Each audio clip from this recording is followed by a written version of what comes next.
Nadreen, मैं हूं आपका मेज़बान खुर्रम शहजाद। आप देख रहे हैं AR न्यूज़ पाकिस्तान। नादरीन, असम्बलियों में वजारतें दी जा रही हैं, तमाम वज़रा अपने अपने अहदे पे फायज हो रहे हैं, हलफ उठाए जा रहे हैं। तो अब कौन सा नया महंगाई का तूफ़ान आएगा, या अवाम को रिलीफ मिलेगा, या अवाम रमज़ान शरीफ आगे आ रहा है तो कुछ सुख का सांस भी ले सकेगी। तो इस हवाले से आज हम गुफ्तगू करेंगे। जी वालेकुम सर। वालेकुम अस्सलाम। सर माशाल्लाह आज सिंधी टोपी पहनी हुई है, क्या सिंध असम्बली का कोई असर तो नहीं हुआ थोड़ा बहुत? नहीं, ये तो वैसे ही पहनी है। अच्छा अच्छा, हाँ, नहीं प्यारी लग रही है सर में।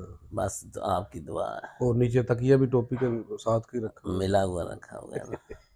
अच्छा, हलफ उठाए जा रहे हैं, जी। नए वज़रा आ रहे हैं, तो क्या देखते हैं फिर कोई आम आवाम के लिए कोई रिलीफ का पैकेज आने वाला है? क्योंकि आगे रमज़ान शरीफ आ रहा है, तो आपको पता ना कि गरीब को किसी और चीज़ से कोई फ़र्क नहीं होता, उसको अपने रोज़ी रोटी से होता है।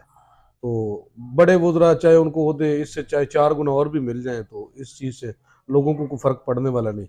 उनको तो यही पता होना चाहिए कि आटे, घी, दाल, चीनी का रेट को कम हुआ है या नहीं हुआ। तो फिर क्या आपकी इस बारे में अंदाज़ा है, या आप क्या कहते हैं फिर इस बारे में?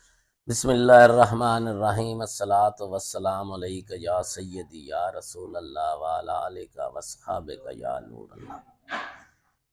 मैं तो ये देख रहा हूँ कि वज़ीर आला बन रहे हैं, वज़ीर आज़म बनने वाले हैं। सदर ने अभी कोई उसमें रुकावट डाली हुई है, तो जल्दी ये रुकावटें उन्होंने दूर कर लेनी है जो करते हैं। उसके बाद इन्होंने अगर ज़्यादा बनाए तो फिर ख़र्चा तो ज़ाहिर है बढ़ जाएगा ना। हर वज़ीर का प्रोटोकॉल, गाड़ियाँ, ये वो, फिर काफ़ी ये ना ख़र्चा बढ़ जाता है, जिसका सारा जो भी है ना वो आवाम पे ही पड़ता है। तो रमज़ान भी आने वाला है, तो मैं तो देख रहा हूँ कि ये अभी इन्होंने कुछ चीज़ों पे ना कीमत कम की है। वो भी उन अपने जो सरकारी स्टोर हैं उस पे कम कीमत में मिलेंगे, जहाँ पे चीज़ वो डिलीवरी बहुत कम करते हैं। यानी कि मखसूस पैकेज आते हैं। मखसूस वो तो लाइनों में लग के भी किसी बहुत कम बंदों को ही मिलता है। तो बाकी सब दुकानों पे तो वही कीमत है, तो उससे क्या फ़ायदा होने वाला है? तो महंगाई का तो तूफ़ान और ज़्यादा आने वाला है। ये देखें, अभी इन्होंने गैस पे 215 अरब का नया टैक्स लगाया है। क्या उससे गैस कम हो जाएगी? अभी तेल जब महँगा होगा तो क्या किराए कम हो जाएँगे? तो जो किराए कम नहीं होंगे, तो चीज़ें आखिर कहीं से आनी है ना, यहीं से तो नहीं पैदा हो रही हर चीज़। तो जब किराया ज़्यादा होगा तो चीज़ महँगी होगी, तो ये कैसे काम कर लेंगे? ये तो सिर्फ़ सब्सिडी उन पे ही दे सकते हैं जो इनके अपने कुछ चंद स्टोर हैं उन पे, तो उसमें चीज़ नहीं मौजूद। जहाँ नहीं, चीज़ सस्ती है, उन्होंने कोई वहाँ चीज़ नहीं मौजूद, जहाँ चीज़ महँगी है तो वो वहाँ महँगी है। उस उधर से उन्होंने बंदा खरीद नहीं 20 सकता। आइटमों पे उन्होंने कुछ रेट्स थोड़े से कम किए। 20 आइटम ही उधर ही किए हैं ना, जो इनके अपने स्टोर हैं। तो दूसरे स्टोरों पे तो नहीं इन्होंने ना किए। तो जहाँ चीज़ मिलेगी वहाँ महँगी मिलेगी, जहाँ चीज़ नहीं मिलेगी वहाँ सस्ती होगी। सिर्फ़ वो लिखा हुआ होगा कि सस्ती है, चीज़ नहीं मिलेगी। यानी कि लिस्ट की हद तक ही होगा। लिस्ट किया था।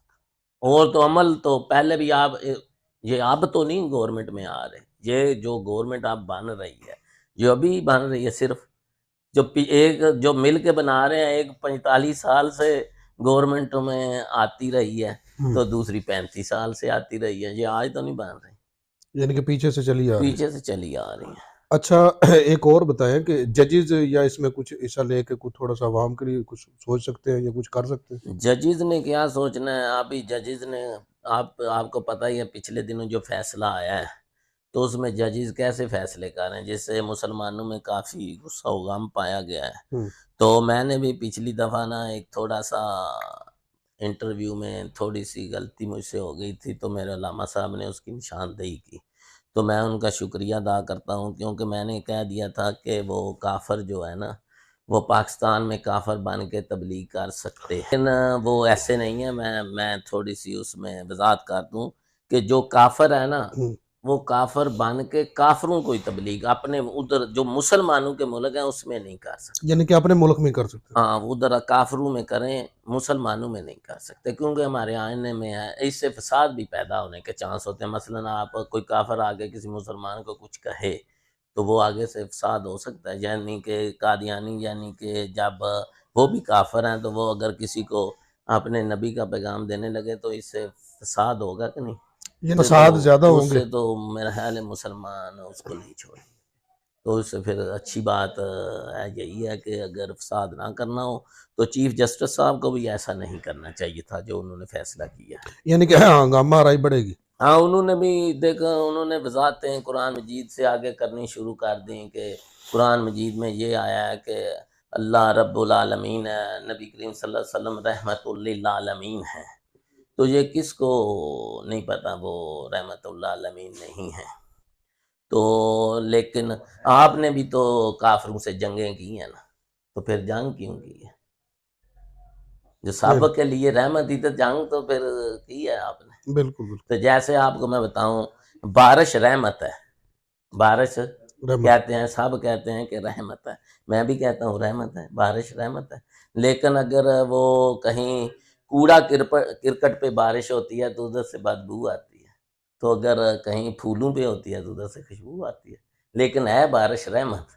कुछ लोग इसको पढ़ के कुरान मजीद को भी बदबू फैलाते हैं, तो कुछ पढ़ के खुशबू फैलाते हैं। बिल्कुल ये बिल्कुल। है। तो पढ़ना, जो सही पढ़े हुए हैं ना, उन्हीं से पढ़ना चाहिए।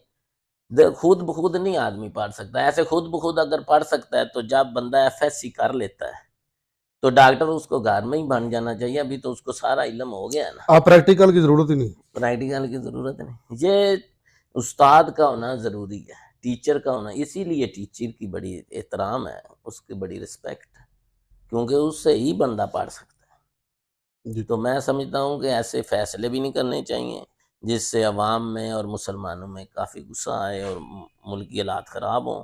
ऐसी तबलीग की भी इजाज़त नहीं देनी चाहिए, जिससे अवाम में गुस्सा आए और फिर लड़ाई झगड़े फसाद का ख़तरा हो। तो बाकी ये गवर्नमेंट आ रही है, तो अल्लाह के फजल से इनको चाहिए कि आप अपनी कारकर्दगी दिखाएं। वैसे आई तो वैसे ही है, बिल्कुल आपको बिल्कुल। भी पता ही है। बिल्कुल बिल्कुल। तो इस तरह इनको चाहिए कि अपनी कारकर्दगी दिखाएं। माशाल्लाह जो हमारे इधर बने हैं, उन्होंने तो फिर आके दोबारा भी शुक्रिया भी अदा किया है। डॉक्टर साहब भी आए हैं और संधू साहब भी। तो उन्होंने ये भी कहा है कि हम इंशाल्लाह बलवाल को जिन्ना भी बनाएंगे, दोबारा वादा किया उन्होंने इलेक्शन जीतने के बाद भी।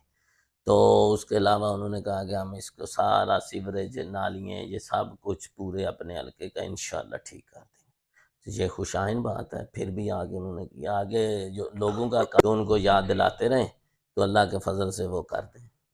मेरी तो दुआ है, अल्लाह ताला इन सब हुक्मरानों को अल्लाह हिदायत दे और ये निज़ाम मुस्तफ़ा कायम करें पाकिस्तान में, जिससे ज़मीन अपने, अल्लाह ताला कहता मैं ज़मीन के ख़ज़ाने खोल दूँगा, जिससे तमाम मसाइल का हल हो जाए। जी। अस्सलामु अलैकुम व रहमतुल्लाहि व बरकातहू। तो नाज़रीन, आपने चौधरी कमर अब्बास गुज्जर साहब की बातें सुनी है। नहीं कभी ना बैठ के अवाम को रिलीफ देगी या अवाम पे और महंगाई का तूफान बर्पा करेगी, वो तो फिर आइंदा चंद दिनों में पता चल ही जाएगा। तो आगे रमज़ान शरीफ आ रहा है, तो गरीब बंदे को तो किसी चीज़ से कुछ सरोकार नहीं होता, क्योंकि उसको तो अपने पेट से और अपने रोज़गार से मतलब होता है। तो उसके बाद वो जजेस का भी जो फैसले आ रहे हैं आजकल, तो उस हवाले से भी कोई थोड़ी सी इंसानी होनी चाहिए। लोग इस चीज़ की तरफ बड़ा तवज्जो और गौर से देखते हैं। तो सारी चीज़ें आप लोगों के सामने हैं, फिर अवाम ने ही फैसला करना है जो बेहतर कर सके। तो आज के लिए इतनी ही, हमें दें इजाज़त। कैमरा मैन आफ्ताब गिल के साथ अल्लाह हाफ़िज़।